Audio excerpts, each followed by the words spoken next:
we are the people of this country. We should have or we should do our social responsibilities.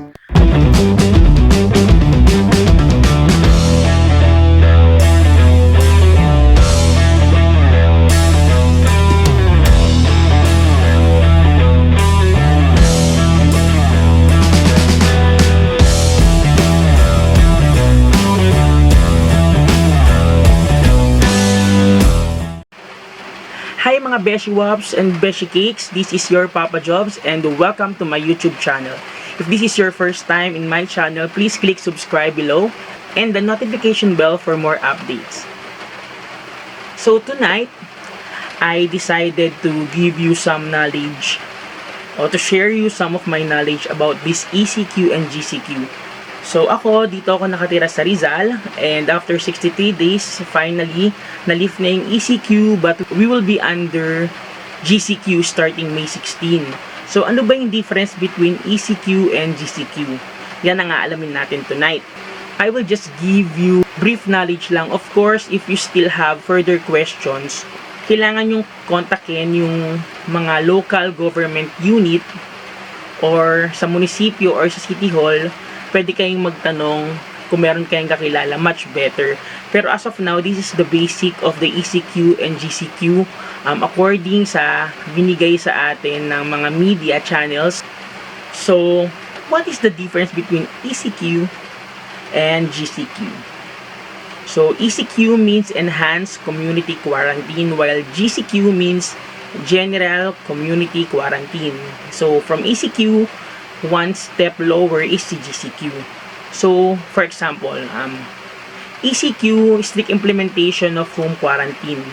Meaning, sa bahay ninyo, isa lang yung pwedeng lumabas. Siya lang yung merong quarantine pass na tinatawag. So, pero hindi siya pwedeng lumabas nang wala siyang valid reason bakit siya lalabas. Ano yung mga valid reasons? Pwedeng pupunta siya ng palengke or ng supermarket to buy foods for the family and other commodities. Dito naman sa GCQ, hindi na lang isa yung pwedeng lumabas. So, anyone can go out basta may valid reason. Ano yung mga valid reason? Of course, same pa rin ng ECQ. If they are buying necessities and commodities at home, pwede silang lumabas.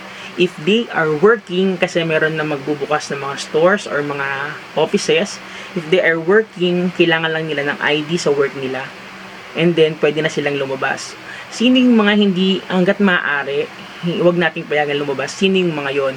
As much as possible, niiwasan natin lumabas yung mga 21 and below kasi mga bata pa sila and wala namang schools. So, wala silang valid reason to go out. Another are those senior citizens or 60 and above. So, why? Kasi mas prone sila dun sa virus. So, as much as possible, hanggat maaari, wag natin silang palabasin. Pwede namang lumabas yung mga 60 and above if sila talaga yung inaasahan sa bahay nila na bumili ng mga commodities and necessities nila. So, okay lang yun. But make sure if you are not working and you don't have employees ID, make sure you still have your quarantine pass. So, that's better. Second, ano yung mga stores na bukas sa ECQ and sa GCQ? So, itong ECQ, ang na-experience namin, ang mga open na stores are yung mga talagang kinakailangan ng tao like supermarket, wet market, pharmacy, banks, mga remittances, and pera padala, services, yan. Bukas sila nitong ECQ. This GCQ, madadagdagan yung mga bubuksan na establishments. For example, malls will be opened na. Pero, limited yung magbubukas sa loob ng malls. Ano yung mga magbubukas? Siyempre, yung nagbibigay din ng commodities, supermarkets, restaurants because they are providing food. Magbubukas na rin yung mga department store because clothes are necessity na din. Ano yung mga hindi magbubukas? Yung mga leisure stores. Ano yung mga leisure stores? Like, jewelries. Yan, hindi ka naman bibili ng jewelries at this time, di ba? Another are the gym. Yan. So, kung mahilig ka mag-gym, sorry guys, ba't hindi pa magbubukas sa mga gym ngayong GCQ? Sinasabi nila sa facts or sa studies na 50% to 75% of the working industry will be opened. Later on, I'll give you a list ng mga industry na magbubukas na rin. Okay, third, for schooling, from high school below, no classes allowed. As in, wala talaga. So, they are giving options sa mga teachers na to do online teaching. And then, the CHED is giving the universities the power to decide if magpapapasok na ba sila ng kolehiyo. So, yun yung magiging setup ngayon. Fourth, ito, pinakamarami nagtatanong.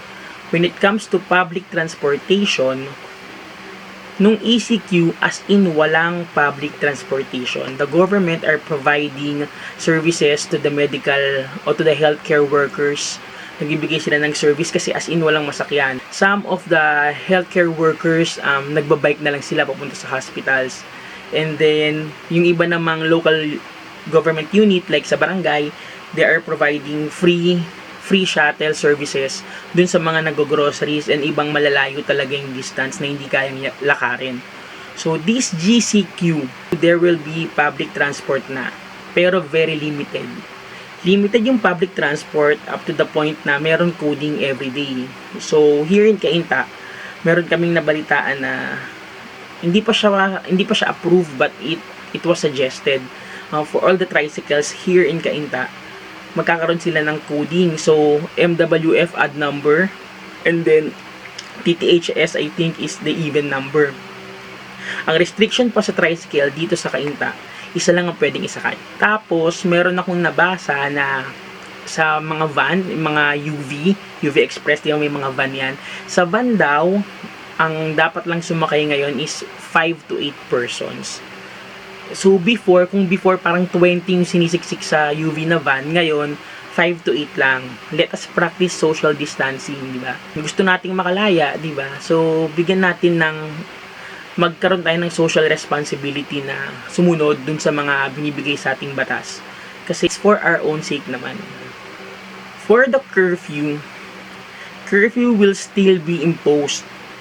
Pero, meron ng exemption, especially dun sa mga lalabas na to work kasi some of them usually spend hours sa trabaho nila, ginagabi na talaga sila ng uwi. And then at these trying times, mas mahirap din yung transportation nila if they don't have their own vehicles if they don't have their own car, their own motorcycle or bicycle.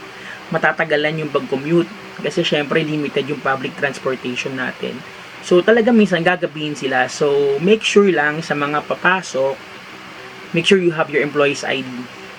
And then, lastly, kung meron namang flight sa airport or meron ng mga biyahe ng mga biyaheng pandagat. So, as of now, meron pero para lamang sa goods. So, pang-transport lang siya ng goods. For cargo purposes lang talaga. Walang for traveling purposes. Actually, I got a list of the services or yung mga work na mag-open na this GCQ aside dun sa mga supermarket, wet market, pharmacy, store, and others na necessity. So, ang mag-open na I just need to read it lang kasi medyo marami. So, those are under manufacturing activities. Mag-open na sila this GCQ. Ano yon? Yung mga gumagawa ng beverages, alcoholic and non-alcoholic beverages, cement and steel, electrical machineries, wood products and furnitures, textile, tobacco products, paper products, rubber and plastic, computer, electronics and optical products, electrical equipments, motor vehicles, trailers and semi-trailers and other transport equipments. They will open na yung mga nag-manufacture nun. And then other services that will be opened are malls and commercial centers. So including na dun yung hardware, clothing and accessories. Basta hindi leisure stores, they will open na. And then barbershop, yan. Marami sa atin long hair na. So mag-open na yung mga barbershop, salon and spas, they will open na rin, of course. Construction, forestry and lodging, publishing activities, motion pictures, videos and television programs, advertising and market research, real estate, office and admin, legal and accounting, architecture and engineering activities. So guys, Yan yung masashare ko lang sa inyo na knowledge ngayon. So again, if you have questions na medyo gumugulo sa isip ninyo, better to ask someone na mas knowledgeable. Sino ba yung mga taong dapat nyo lapitan? Sino nag-i-implement ng batas right now? Of course, it's the government. So we need to talk to someone in the government na reliable. So maybe from the city hall, from the municipal hall, from the barangays. Diba? If you cannot go out, much better if you don't go out. Diba, mas safe. If you cannot go out, use all your connections, all your resources like the internet.